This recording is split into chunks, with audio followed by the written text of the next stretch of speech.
Happy 80th anniversary to the Railway series. To mark the 80th anniversary, I decided to go back and remake one of my older videos, that video being ranking every single Railway series book. I decided to redo this for a couple of reasons. First off being, I made that video 3 years ago, opinions change, everyone knows this. In preparing for this video, when I was ranking the books, I ranked them a couple of times to see if I'd get the same result or different results. I got a different result every time. That was like a day between each ranking, so if they change daily, changing in 3 years is going to happen. The second reason being that when I made that video, I really rushed it. I was trying to get it out really quickly. I did not put my best work into that, so that's what this is going to try and be. I'm going to try and do it better. And the third reason being, I think when I'm making that video, I was trying a bit too hard to be contrary with some of my takes. I was very much like, oh, I think this book is quite overrated. I will rank it lower because of that. And likewise, I think this book is quite underrated. I will shove it up a bit. But the thing for making this ranking is that this ranking is based on personal enjoyment and not objective quality. The books are being ranked based on how much I enjoy reading them. The thing with this series is that most of the books are good, a lot of them are great. When you have that many books of this high quality, little things can make quite a big difference when it comes to where it ends up in the ranking. Different people can care more or less about those little things, and because of that, something that ranks very highly for me could be quite low for many people watching, and vice versa. I could rank something quite low that a lot of people rank higher. Again, this is not me saying that those books are bad, the ones I like are good. This is personal enjoyment based purely on how much I enjoy reading them. In last place, number 42, I have New Little Engine. I feel a bit bad ranking it this low because it is, quite well known that this is the worst book of the Railway series, and that's a bit harsh. I do enjoy this book for what it is, but it's very much weaker than all of the others. I don't think I'd go as far as to say this book is bad. If anything, I just think it's a bit boring. Speed Killer, which is the first story, it feels like an extremely poor attempt at replicating stories like Gallant Old Engine, no stories in that mould. Handel's Plan, I think, has quite a confusing opening. I think if you didn't read the forwards, you'd be quite confused as to what's going on at the start of Sir Handel's Plan. It really jumps straight into that. And I don't think people not reading the forward before starting reading the stories is that uncommon. I think quite a lot of people will just start with the stories without reading the forward beforehand. But, whether or not they should is another matter, but I never used to read the forward when I was reading them as kids. Honestly, nothing that much happens in the book, which, given a new character is introduced, a new character has been built over the course of this book, going away with it saying, well, nothing really happens, probably isn't the takeaway you should get from that. But yeah, I enjoy the book. I think it's fine. It's not bad. It's just a bit boring. Number 41, I had Thomas and the Fat Controllers Engines, the 50th anniversary of the Railway series book. Something I liked about this is that I did enjoy that for the 50th anniversary book, they have a story focusing on Thomas, a story focusing on Edward, a story focusing on Gordon. The three main, most prominent characters throughout the series each get a story in the 50th anniversary book. Yes, they weren't the three characters in the original book. That would have been Edward, Henry, and Gordon, but it's Thomas's franchise at this point. We all know that. Thomas the Tank Engine is the name most people recognise now. So having him have one of the three main stories in place of Henry was probably the only thing they could do. Henry is probably the one you get rid of out of the original three. But even then, Henry had a somewhat prominent role in the final story. The final story isn't about Henry or anything, but he is very prominently featured in that story. But again, on the whole, this book is pretty boring. Not much happens in any of the stories. The roles that Gordon, Edward, and Thomas have, I like that they get them. However, nothing written in the stories is like, yes, you needed to use this character to tell this story. Any of them could probably have been told with any character. They didn't use the characters as well as they could. Again, it's a decent book. I enjoy it, but it's one of the weaker ones overall. At number 40, I have Thomas and Victoria. If you watch my old video from 3 years ago, I had this one last, so it has risen a couple of places since then, as you can see. This book has quite a bit of a better structure than a lot of Chris's books do, for the most part. This book tells the story of Toby needing a new coach because the trains are getting too full for just Henrietta, and Victoria being discovered and restored and added to the train. Quite a good through line for most of the book, except you have this random cutaway to the Daisy story Eels on Wheels. It's a fine story. I have no issue with it as a story. Doesn't really work well here. They don't really have a way of working it in to the book.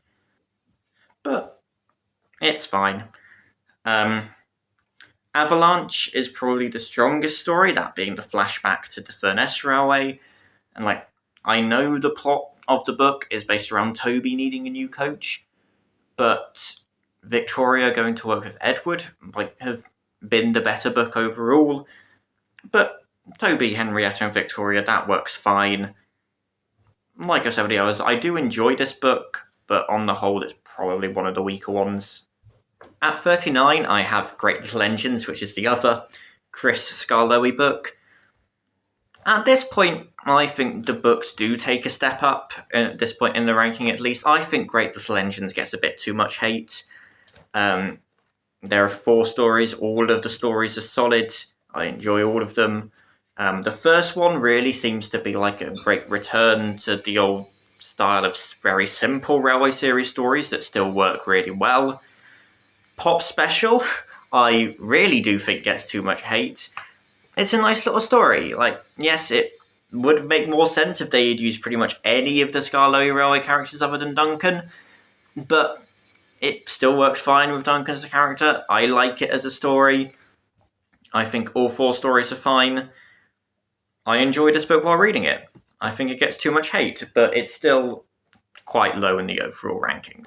At 38, I have Thomas and His Friends, the final book of the series. This is a very nice book. It's got 4 good stories in. It completes Gordon's character arc.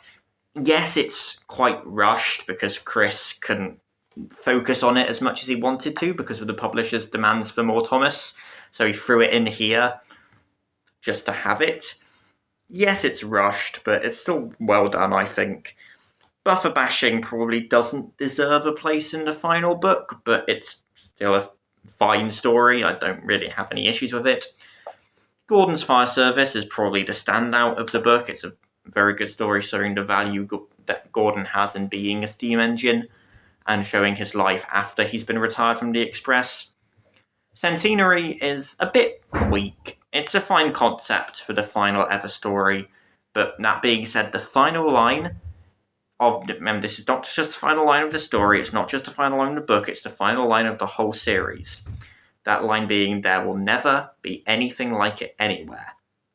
That line is beautiful. And if anything, that line alone raises this book up a place. At 37, James and the Diesel Engines. Quite a few books in the franchise I find have a slightly boring first half and then pick up for the second. If anything, this is the opposite. It has a really strong first half, but then drops away and has a very weak ending. This book has a very good premise. It showed a lot of promise, and I think it could have been done really well. This book establishes that James is prejudiced towards diesels, The first story has a Root Diesel show up and kind of prove James right. I mean, it doesn't really have Boko to counterbalance it, but it fuels James's fire. The next story has James saying diesels are weird, and then gets his comeuppance later.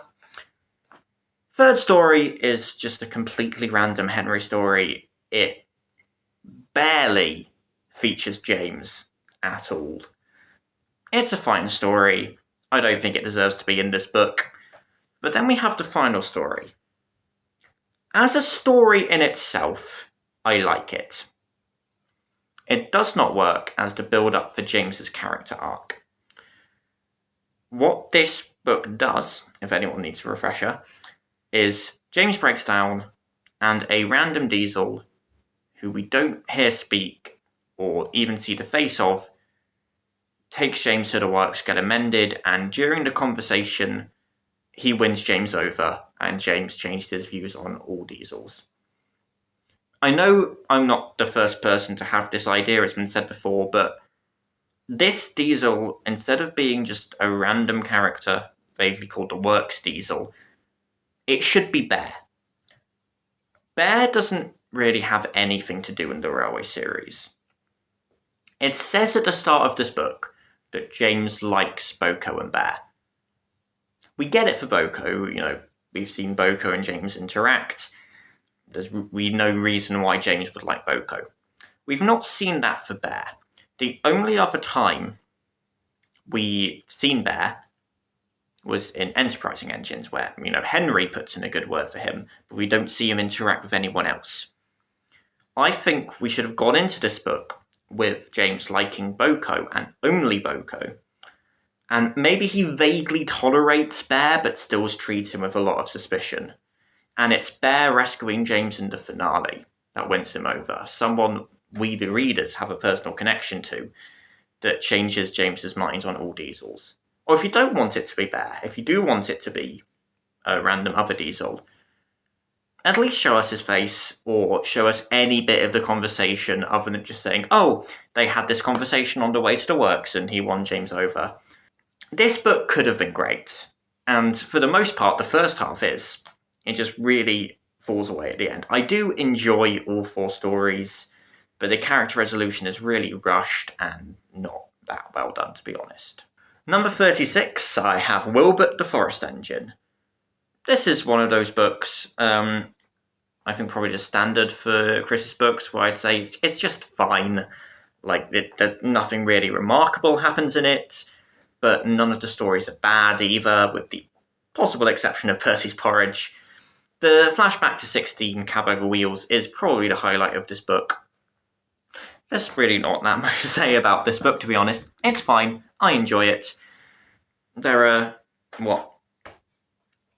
a number, I've lost count, a number that are worse for it, 35 that are better than it.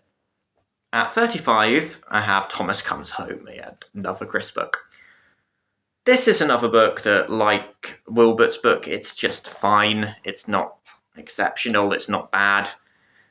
What I do like about this book is that it features a very interesting Daisy interactions with characters I wouldn't have expected to see her with. We get a Daisy and Gordon interaction in the first story, and a Daisy and George interaction in the last story. If anything, my only issue with this book, sort of similar to James and the Diesel Engine, is wasted potential.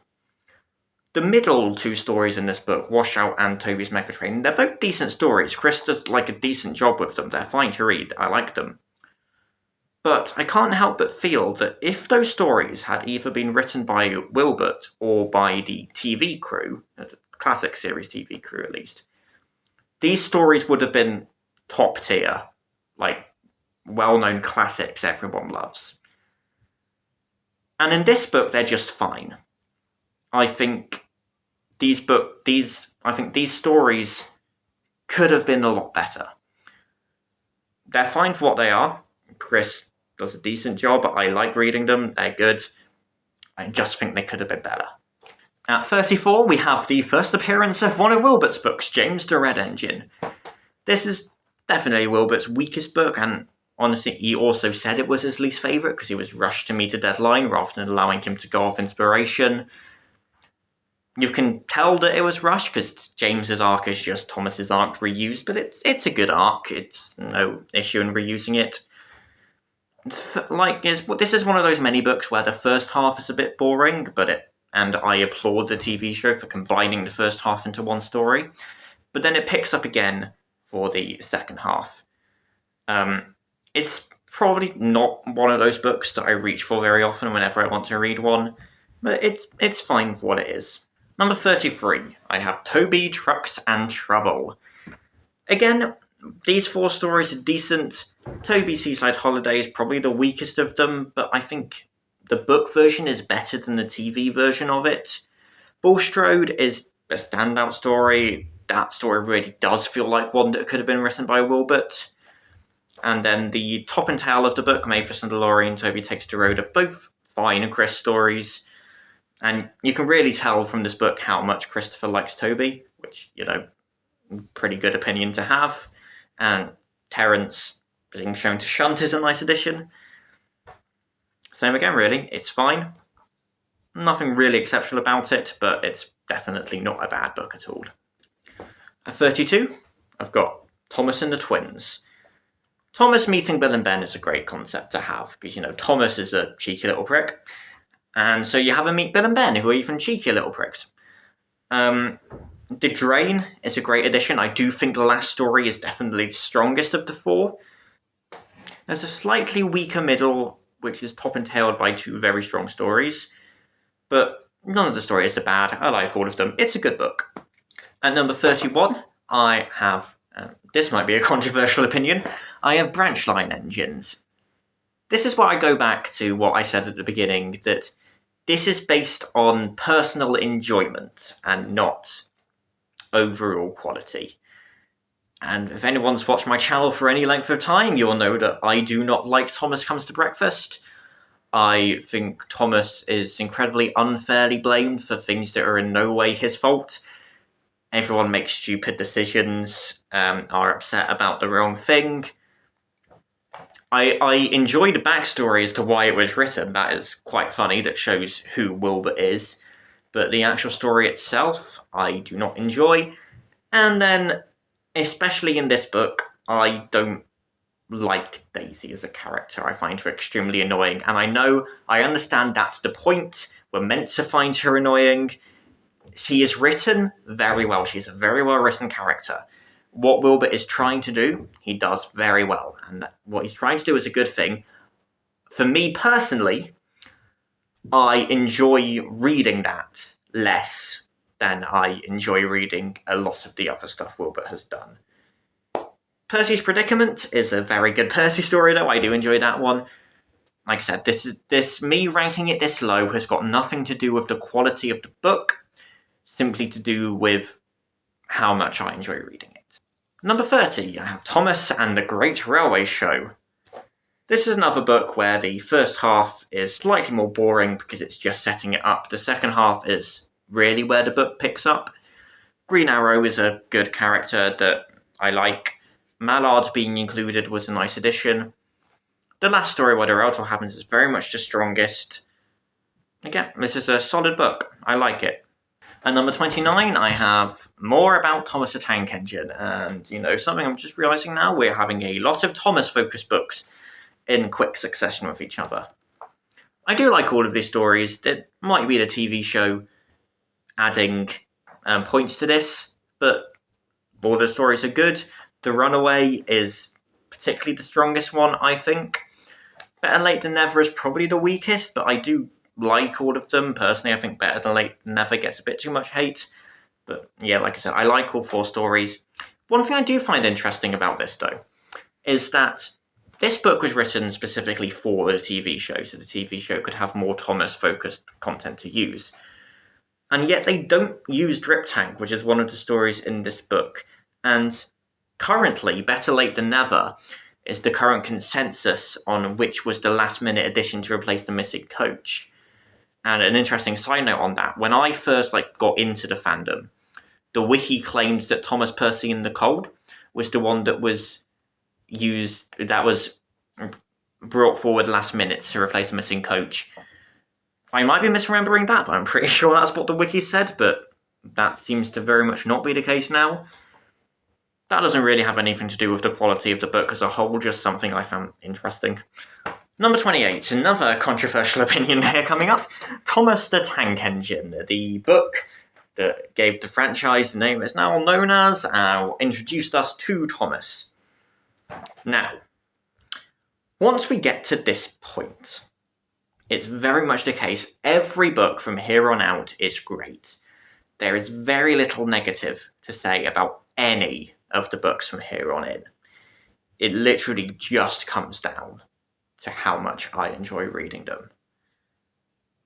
The thing about this book is it's obviously a huge book for the franchise. You cannot overstate the importance of the book and the iconicness of the stories. However, on the whole, it's one that I reach for less often. I find the stories slightly more boring than the others. That's not saying they're bad. They're good stories. They do what they're trying to do well. But compared to the later stuff, once Wilbert had really got going, it's weaker as a book on its own. The stuff it did for the franchise means you could well argue that it deserves to be top 5 for that alone. As a book in itself, I think it's one of the weaker ones. It's top and tailed by strong stories. Thomas and Gordon I really like. Thomas and the Breakdown Train is one of the most iconic stories. But the middle two, I think, are what drags the book down. Number 27, I have Jock the New Engine. This is a very well structured book. It feels a bit like Tramway Engines in that the first 2 stories are using established characters and the latter 2 stories are about a new character. Slight difference in that Mavis wasn't new to the railway in that book. She wasn't newly built and Jock is, but it's the same sort of structure. The Arsdale Railway is very fun. I do wish we had seen more of them. All the stories work well. We Need Another Engine and Jock are both a bit not much happens, exposition-y stories, but they work fine. I think Sticking Power is the highlight of the book. At number 26, I have Henry and the Express. This is the latest book in the series to be ranked inside the top 35. It's quite a highlight of the books towards the end of Chris's runs, which was generally weaker than his earlier ones. This is a very well-structured book, telling the story about Henry's overhaul. It does shift focus a little bit in the middle with the Flying Kipper story. However, that's fine because the story's plot is a direct result of Henry being away at his overhaul, and it is referenced quite heavily in the opening of that story that's why this is happening. Henry Sees Red is also a very strong story, probably the highlight of the book. It's just a much better version of the episode Tickle Pink that would come many years later. And again, I know I'm not the first person to make this comment, but it's quite nice how when we're getting towards the end of Wilbert's stuff, when Thomas being in it was almost a requirement for it being allowed to be published. But Thomas is nowhere to be seen in this book, so that's quite nice. Number 26, Tank Engine Thomas again. This opens with Thomas and the Guard, which may be one of the more boring stories of all of Wilbert's books, but the rest make up for it. Thomas Goes Fishing is a great story, it's really fun. Thomas Terrence in the Snow is also great, and Thomas and Bertie is one of the most famous stories of the whole franchise. Again, I don't really have much to say about it. It's a very good book. There just happen to be 24 ones that are better than it, in my opinion. At number 24, I have Gordon the High-Speed Engine. This is a very good Gordon book, progressing Chris's character arc for him. In the first story, he gets a big head and messes up. In the second story, he has an accident that wasn't his fault, but he is blamed.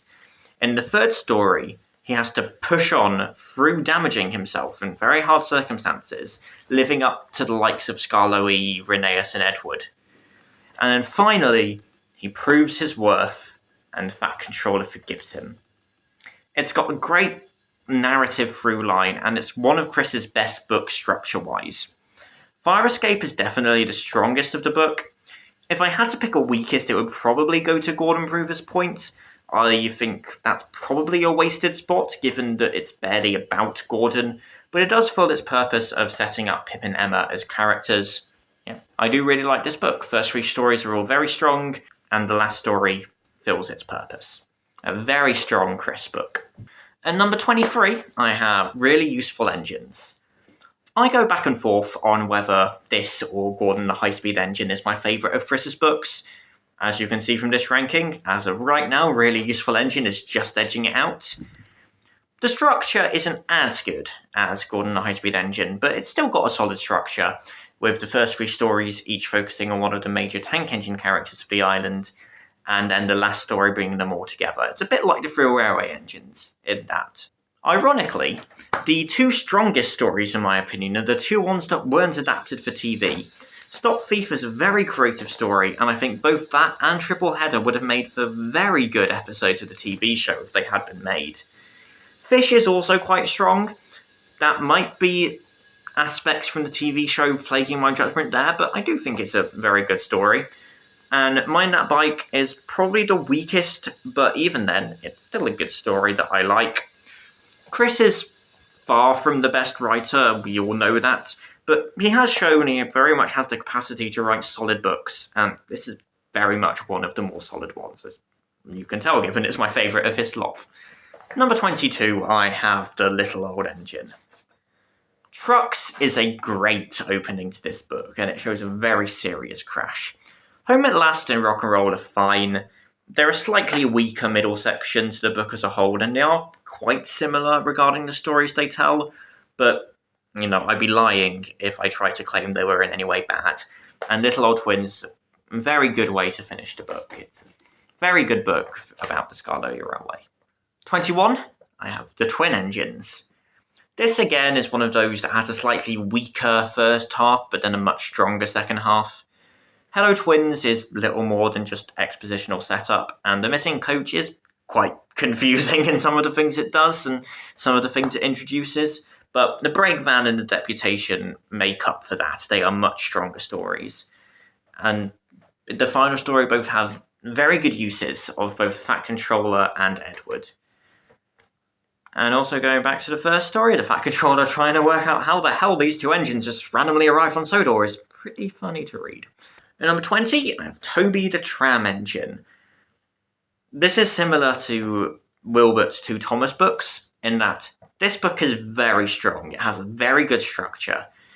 It's all round extremely well written.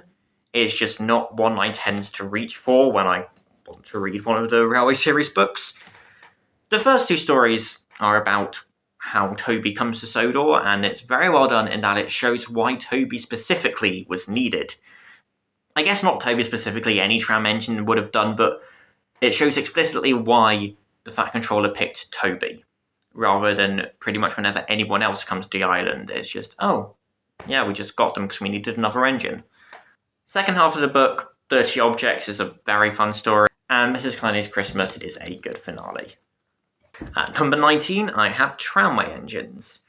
This is another book of 2 halves. I don't think either half is particularly weaker or stronger than the other. Ghost Train and Woolly Bear are both great Thomas Percy rivalry stories. The second half is a good introduction to Mavis, and throughout the whole book we really see Toby shine through. All 4 stories really have him in a prominent role, showing how great of a character he is. There are 4 great stories. This forms a great book. The reality is just there are 18 books that I enjoy more. At number 18, I have Percy the Small Engine. This follows Percy's promotion from cheeky station pilot to helping build the harbour and working on Thomas's branch line.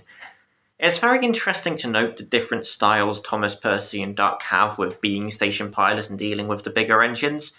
This book especially highlights a difference between Percy and Duck, with Percy being the main station pilot in Percy and the Signal, and then showing Duck around in Duck Takes Charge. Percy and the Signal is probably the weakest of the 4, but it's definitely nowhere near a bad story. Duck Takes Charge serves as a great introduction to Duck without really taking the focus away from Percy. Percy's Promise is a very strong final story. It's a good realistic way to start the friendship between Thomas and Percy. Number 17, another potential controversial one here. I have Duck and the Diesel Engine. Now, this has 4 very strong stories. If this was literally just a ranking of adding up how good each of the 4 individual stories are, this would be a lot closer towards the top. And for the most part, it's also very good at having an overall plot. For the most part, I will get onto my issue later. But this starts with Donus Engine, City of Truro visits, gives Duck a big head, him visiting, and Gordon getting humiliated. Duck gains a big head. Then when Diesel comes, and yeah, sure, Diesel is a bit rude, but Duck, having a big head, thinks that gives him the right to play a trick on Diesel, which ruins Diesel's chances of a good first impression. That's the good thing about this book. It isn't quite as black and white as it might seem. It does show Duck stooping to the lows of Diesel. Diesel then obviously wants to get back at Duck, tells lies about Duck. He makes the other engines all hate Duck, and Duck gets sent away until he performs a heroic act and gets welcomed back with Diesel being sent away in disgrace. The main debate about this book comes to whether or not we needed to see Diesel's comeuppance. Personally, I fall somewhere in the middle. I don't think we needed to see Diesel's comeuppance. However, I am slightly confused by how it all wraps up. I don't think it worked as well as it could have. So, the Fat Controller never believed Diesel. He always believed Duck. So when he sent Duck away, I assumed the reason behind that being, I believe you. I want to give Henry, Gordon, and James the chance to come to the conclusion on their own that they were wrong, that Diesel played them. However, when we get to the end of A Close Shave, what the Fat Controller says is, I caught Diesel telling lies about Henry, as in the Fat Controller caught Diesel telling lies about Henry. But the Fat Controller already knew Diesel was lying. So, did the Fat Controller need to personally witness Diesel telling the lies in order to send him away?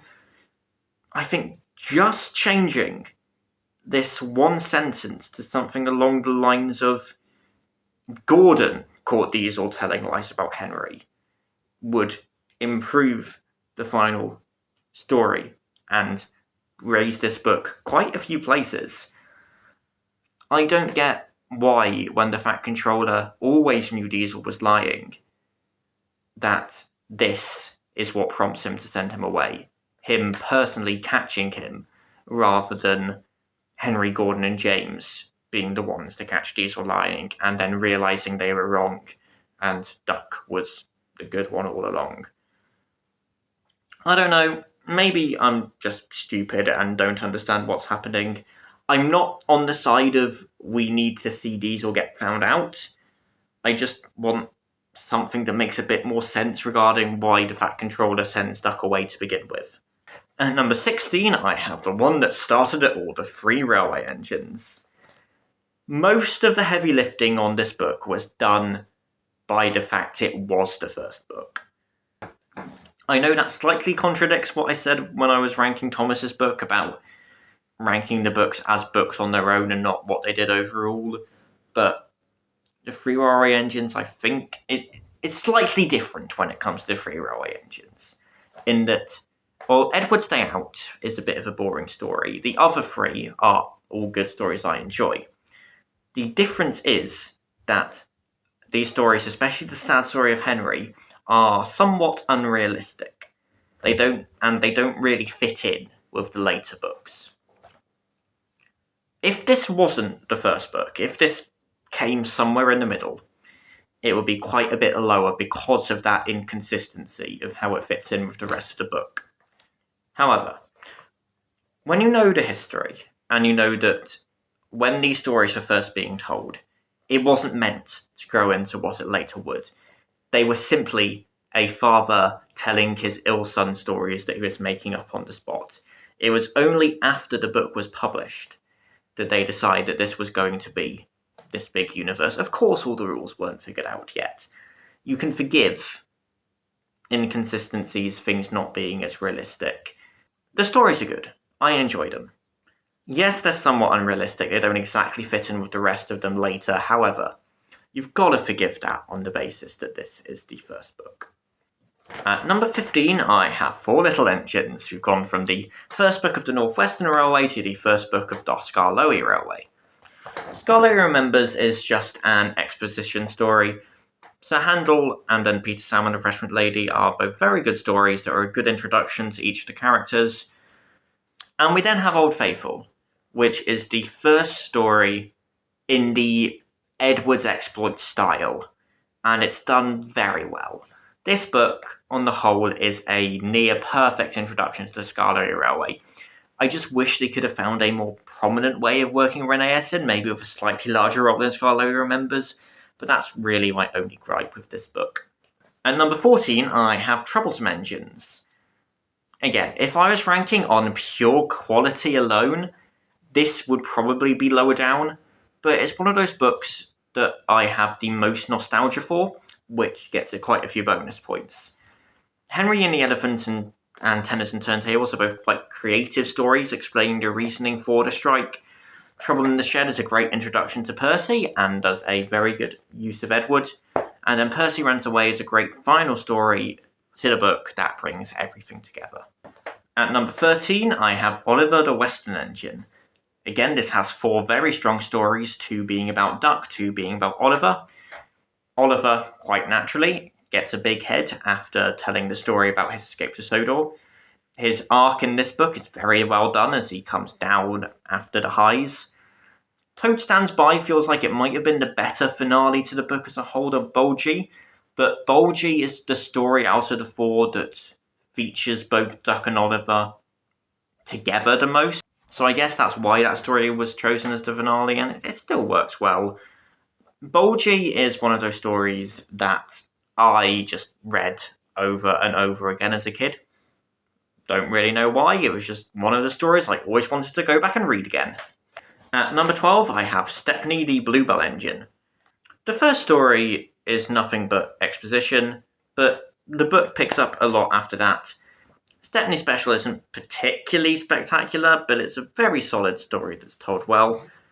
Train Stops Play is a very fun chase story, and if you know me, you will know that cricket is my favourite sport, so having a story that features cricket is always going to be one that I would enjoy. And then Bowled Out is definitely the standout of the book. It's an epic story where Stepney and Duck pull the express after the diesel fails. At number 11, I have Gallant Old Engine. Again, this has 4 very good stories. Special Funnel is a very solid introduction to the book, continuing where we left Peter Sam after his big accident in the previous Skarloey book. Steamroller is a very good story, Sir Handel and George just having a go at each other, with neither of them having any brains, is a really funny story. Passengers and Polish is fine. It's not exceptional, but it's solid, and it's a good use of Duncan that leads well into the final story.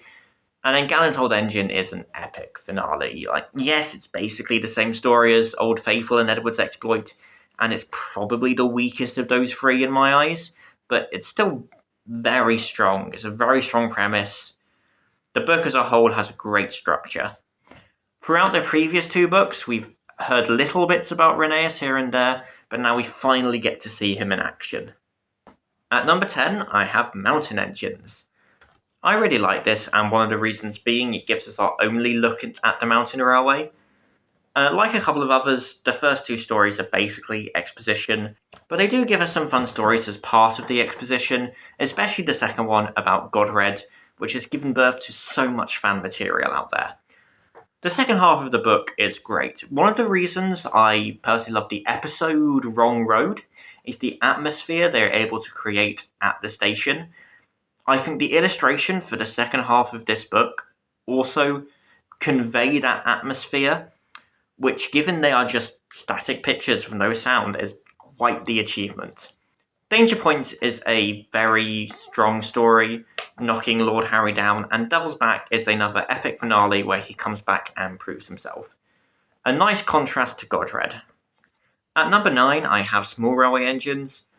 If it wasn't for Chris carrying on, this book, like Mountain Engines, would have been the only book about this railway. Unlike Mountain Engines, though, which only really puts focus onto 3 of the 8 characters, and one of them isn't featured at all, this has 3 main characters, and they each get a story to themselves. The first one is just exposition, but the other 3 are all very strong, as well as introducing the thin and fat clergyman. Honestly, I don't have much to say on this book, other than it's a very strong one, with strong characters, strong stories, and I really enjoy it. At number 8, I have Edward's the Blue Engine. Given Edward's my favourite character, it should be no surprise that this book is as high as it is. I do understand the criticism that there isn't really an overall arc, because all of the stories are about other characters, with Edward maybe being present for all of them. But the point of this book is to prove to others that Edward's worth. Henry and Gordon laugh at him, only to then get humiliated themselves. Bertie's chase is the odd one out. Bertie always did respect Edward, but it's still a fun chase story. Save from Scrap is a very good story, as it says in the title, Saving Trevor from Scrap. I think this is the first time Scrap is mentioned in the Railway series, and it does a great job showing what Edward's priorities are. Old Iron is the big one. It used to be my favourite story. It's not anymore, we'll get to what replaced it later, but it's still a fantastic story. It has a great chase scene where Edward pushes himself as hard as he can to rescue James. James, who had been so rude to him earlier, and James apologises. This does a great job at just showing who Edward is. And one little bonus thing about this book that I do like is it gives us one of the very few Edward and Toby interactions. I wish we got more of these. I think seeing them interact more could work really well. At number 7, I have Very Old Engines. This is a book I've gone back and forth about over the years, but have come to really appreciate it. It tells the story of how Skarloey arrived on the railway, as well as how he and Rheneas became friends. It's set in a completely different century, way back in the 1860s, and the difference between then and modern day is very clear. And then, of course, in the final story, we get a reference to this mysterious engine called Duke, but we'll get back to that. At number 6, I have Henry the Green Engine. This book is a bit of a weird one. I really enjoy this book. Cole sets up the problems Henry has with his small firebox, and it finds a solution with the Welsh cold. The Flying Kipper is a great story, having Henry have a terrible crash before he's sent away to get rebuilt, gets a larger firebox, which fixes the problem completely. Gordon's whistle shows him deal with a jealous Gordon criticising him, and then Henry Sneeze repays some boys who drop stones on him. That would be a great book. But we have the random 5th story thrown in about Percy and the Trousers. It's the only book to have 5 stories, and I don't know why. I think that when it came to ranking this book, you can kind of view it in 2 different ways. You can view it as a Henry book, featuring 4 stories, with a random Percy story thrown in, or you can rank it as a 5-book story. I've maybe cheated a little bit in that I've gone for the first one, a 4-story Henry book with an extra bonus story thrown in. It's hard to get past the random extra story, but the book is very solid. I really enjoy the book as a whole.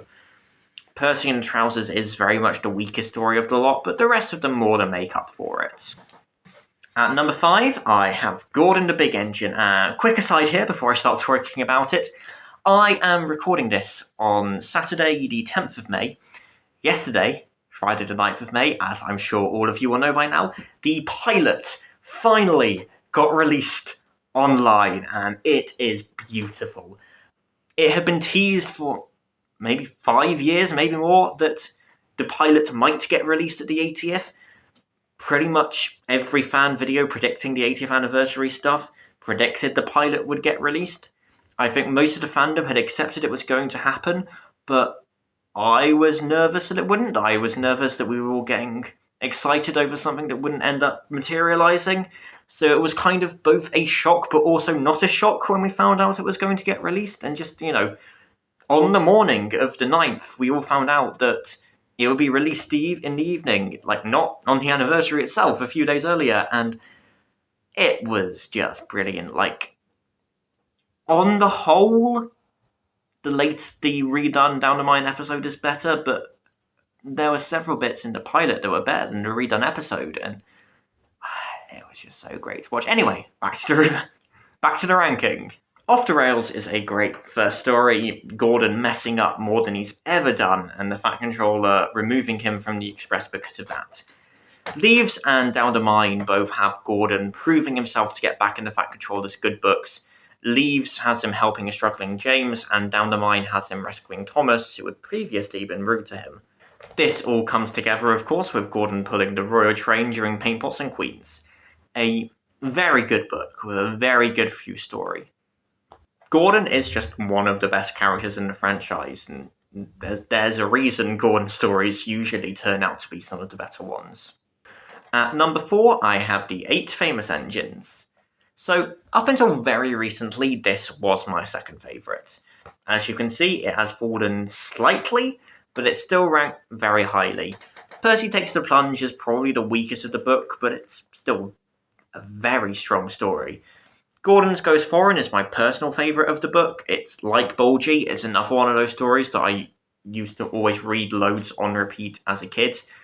Doubleheader is another fun James and Toby story, and they never fail to disappoint. And then The Fat Controller's Engines is a beautiful finale.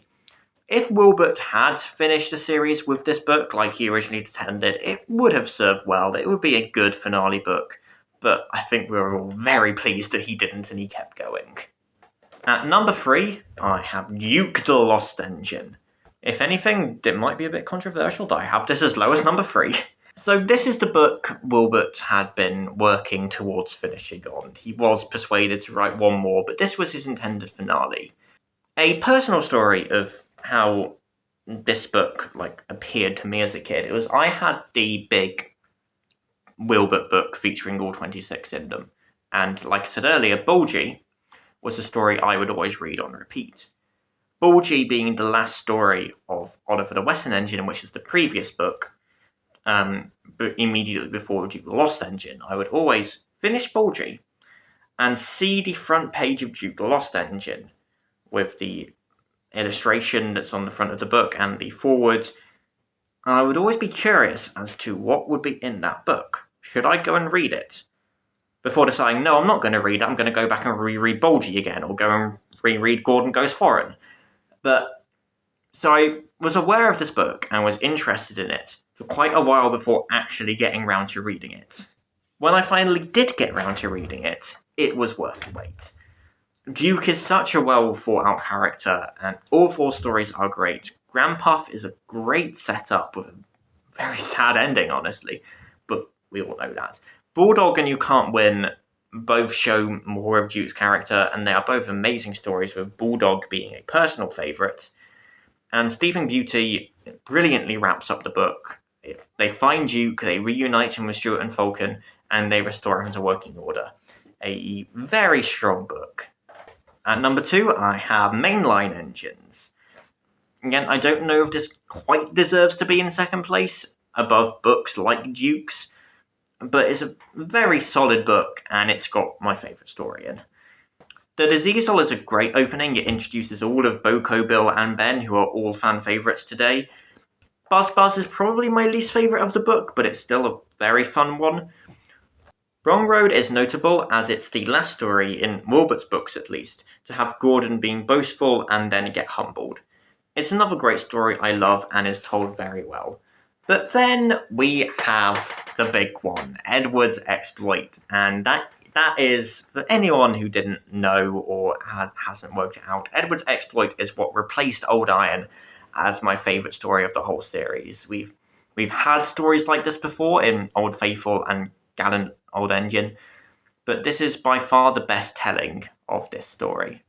The situation is by far the worst we've seen an engine in. Edward is a packed train on a wet and windy day while being severely damaged. After trying harder than anyone would ever reasonably expect of him, he finally gets the train moving and at long last gains the respect of everyone. I'm going to be honest, Edward's exploit does a lot of the heavy lifting for getting this into second place, but it would still probably be a top 10er regardless, even without Edward's exploit. And then number 1, I'm sure most of you have worked out what it is by now, it's Enterprising Engines. Everyone, pretty much, has Enterprising Engines in their top 3 books, if not their top 2. Tenders for Henry is the third main story, along with Bulgy and Gordon Goes Foreign, that I read on repeat as a kid. Flying Scotsman always stood out to me, and I like the canon that he and Gordon are brothers. Duck's trick on Henry is also very fun. Super Rescue is one of the most universally loved Railway series stories. I wish they had adapted this into the TV show. If, in, say, series 21 or 22, when they decided that they were going to write Henry out to replace him with Nia, if they had finally adapted Super Rescue as the story that wrote him out, it would have been so much better. Like, fans still wouldn't have liked what they were doing, but it probably would have made fans be somewhat more amenable to it, be somewhat happier with what happened if Super Rescue was finally adapted to get Henry written out. It's just an awesome story, Henry has failed, but he still saves 2 failed diesels and their trains. Old Reliable was mean and sulky the whole time, but Bear was polite. He was respectful of the steam engines, and Henry warmed to him, later putting in a good word for him and keeping Bear on the railway. I wish Chris had done more with him. Escape is obviously another S-tier story that is universally loved. Douglas was saved from scrap himself, and now he gets to return the favour to another engine who had done all of this work on his own. And while Little Western isn't a remarkable story in itself, what it does do brilliantly is wrap up the book. All good stories need post-action, and that's what this story is. You can tell Wilbert was working towards finishing the series by the time he wrote this book. Gordon, Henry, and Douglas all reached the end of their arcs, or at least they would have done if Chris hadn't continued, as well as introducing new characters such as Oliver and Bear to show that the railway will still keep going even when Wilbert finishes writing. There's a reason this book is so universally loved, and that reason is that this book is pretty damn good. Wilbert Awdry was a truly great writer who established the franchise all of us love. Chris was definitely weaker, but even then, I'm not sure I'd call him bad. No, I am sure. I won't call him bad. At worst, his stories were just a bit boring, and at best, they were very decent. I don't think this needs to be said, but Chris clearly understood and respected the franchise. I mean, it makes sense. It was primarily made by his father for him. But given what we've seen in the show, having someone write stories that are clearly inspired by someone who loves the franchise and respects it, that just happens to be a bit boring, is something that can be appreciated. That's all from me today. I hope you all have a great rest of the 80th anniversary. I hope we get a lot more things to come beyond just a pilot, although frankly I think now that's been released, nothing that's done throughout the rest of the year will either top or lessen it. I hope you all have a great day.